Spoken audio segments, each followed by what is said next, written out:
Hello வணக்கம் நண்பர்களே. Video பார்க்குற அனைவருக்கும் எமது வணக்கம். நாங்கள் இன்றைக்கி என்ன வீடியோ பார்க்குறோம்னு சொன்னால் உளுத்தங்களி எப்படி செய்யணும் தான் பார்க்க போகிறோம். என்னோடய ஸ்டைலில் நான் உளுத்தங்களி எப்படி செய்கிறேன்ட்டு பார்க்க போகிறோம். உளுந்து நல்லா கழுவி எடுத்துடணும். ஏன்னு சொன்னால் அதுக்கு கொஞ்சம் மண் கல் அப்படி இருக்கும்.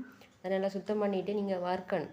வறுத்து நல்லா பொன்னிறமாக வரும் வரைக்கும் நல்லா வறுத்து எடுத்துட்டு நிற கூட இருந்தால் நீங்கள் மில்லிலையோ எங்கேயாச்சும் அரைச்சி எடுத்துக்கலாம். குறைவாக இருக்குது, நாங்கள் 1 கிலோ எடுத்துருக்கேன். அதனால் மிக்சியில் போட்டு அரைச்சி கொள்ளலாம். ஆனால் அரைச்சி நல்லா பட்டை அரைக்கணும். கட்டியாக அந்த கட்டை இருக்கிற மாதிரிலாம் அரைக்கக்கூடாது.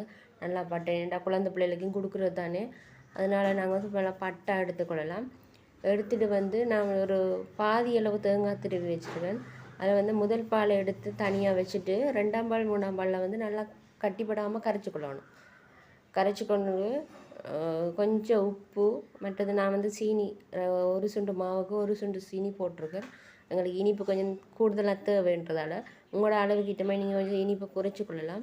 போட்டு நல்லா கரைச்சி போட்டு அடுப்பில் கொதிக்க வைக்கணும். நல்லா கொதிக்க வச்சு நல்லா கட்டி வரணும். என்ன கைவிடாமல் கிண்டணும். அப்போ தான் அந்த அடியில் கட்டி பிடிக்கிறது அடி பிடிக்கிறதுலாம் இருக்காது. நல்லா கிண்டி அடுப்பு கொஞ்சம் குறைச்சி வச்சுட்டு நீங்கள் நல்லா கிண்டணும். கிண்டி நல்லா கொதித்து நல்லா அந்த பபுள் வரும், அது அளவு வர்ற அளவுக்கு கொதித்தது பிறகு நீங்கள் முதல் பாலை விடலாம். நல்லா முதல் பாலை விட்டு நல்லா அதுவும் நல்லா கிண்டணும்.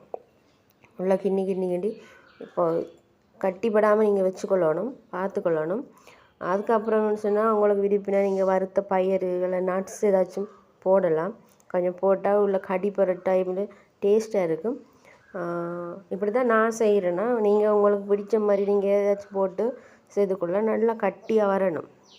நல்லா கிண்டி கட்டி பதமாக வந்தது பிறகு நீங்கள் இறக்கி கொள்ளலாம். இறக்கிட்டு உங்களுக்கு குழந்தைகளுக்கு கொடுங்க. மற்றது 6 மாதம் குழந்தையிலேருந்து நீங்கள் கொடுக்கலாம். உளுந்து சத்துக்கு சில பிள்ளைகள் உளுந்தை விரும்ப மாட்டாங்க. நீங்கள் இப்படி ஒரு கட்டியாக வச்சு இந்த தொதல் மாதிரி ஒரு களியை கிண்டி கொடுத்தீங்கன்னு சொன்னால் டேஸ்ட்டாக விரும்பி சாப்பிடுவாங்க. ஓகே நண்பர்களே, இந்த வீடியோ உங்களுக்கு பிடிச்சிருந்தால் ஒரு லைக் பண்ணுங்கள், கமெண்ட் பண்ணுங்கள், ஷேர் பண்ணுங்கள், சப்ஸ்கிரைப் பண்ணுங்கள். கமெண்டில் நீங்கள் ஏதாச்சும் கருத்து சொன்னீங்கன்னு சொன்னால் தான் எங்களுக்கு தெரியும் உங்கள் வீடியோ பிடிச்சிருக்கா இல்லையா, பிடிக்கலையா, அதெல்லாம் தெரியாது. நீங்கள் சப்போர்ட் பண்ணுங்கள். மற்றது சொன்னால் இப்போதைக்கு குழந்தைகள் இந்த தானிய வகைகள் சாப்பிட்றது குறைவு. இப்போ அதை நாங்கள் அவங்களுக்கு பிடிச்ச மாதிரி செஞ்சு கொடுத்தா கொஞ்சம் நல்லா இருக்கும். எங்கள்கிட்ட வெளிலலாம் சின்னவங்க களி சாப்பிடுவோம். ஆனால் உளுந்தில் வேறு எதுவும் செய்து கொடுத்தா சாப்பிட மாட்டான். அதெல்லாம் களி செய்கிறது. அதே மாதிரி உங்களோட பிள்ளைகளுக்கு ஒவ்வொரு டேஸ்ட் இருக்கும். அதுக்கிட்ட மாதிரி நீங்கள் உளுந்தை வச்சு செய்து கொடுக்கலாம். அல்லது சத்துமா மாதிரி செய்து கொடுக்கலாம். அரிசி கொஞ்சம் கலந்து கடலை, பயிறு, கச்சான், மற்றது இந்த பாதாம், பிஸ்தா அதெல்லாம் போட்டு நீங்கள் அரைச்சி களியாக கிண்டி கொடுக்கலாம். ஓகே நண்பர்களே, பாய். சப்போர்ட் பண்ணுங்கள்.